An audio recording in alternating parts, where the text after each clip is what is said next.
çdo ekip ka një strategji të caktuar. Në momentin që ti shkon drejt finales, studion kundërshtarin, minimalisht 3 ndeshjet e fundit, formacionin, përbërjen dhe vendos që me këtë lloj strategjie ti do të luash. Atëherë strategjia e Spanjës ishte shumë e thjeshtë, e vuri Messi në hije, pra doli Messi nga linja e pressingut.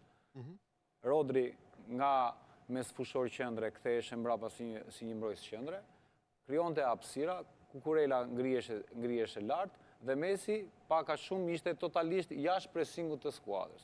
Nga ana tjetër, zgjedhja e strategjisë së Scalonit ishte e gabuar, sepse ti nuk mund të rish gjatë gjithë kohës mbrapa. Atë që bëri, po themi, Tuheli me Anglinë kundër Argentinës, bëri të njëjtën gjë, po e bëri shumë shpejt.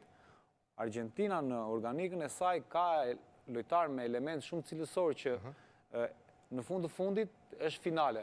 Dhe ti duhet të luash all-in, o do të ambrosh titullin ose do ta dorëzosh titullin. Po në këtë lloj mënyre që ti luajte e dorëzove titullin shumë kollaj. S'ke dy alternativa, një ke pastaj. Dhe duhet të gjeja mundësia shumë të tjera për të arritur që ta befasoje ti Spanjë, sepse Spanja është një ekip shumë i konsoliduar dhe mbi të gjitha ka mbrojtjen më të mirë. Pra, gjatë kampionatit botror, ti të pësosh një gol, do të thotë që ke një skuadër që je në perfekcion. Dhe ti duhet të gjesh një strategji, qoftë me një goditje standarde, qoftë me një kundrasulm, por duhet të gjesh lojtarin e dur. Përse ti ma lë mu Lautaro Martinezin në stol, ke gjatë gjithë kohës që ma lë në stol, ai është lojtari më deciziv, atëherë ti duhet t'i japësh shansin, sepse Lautaro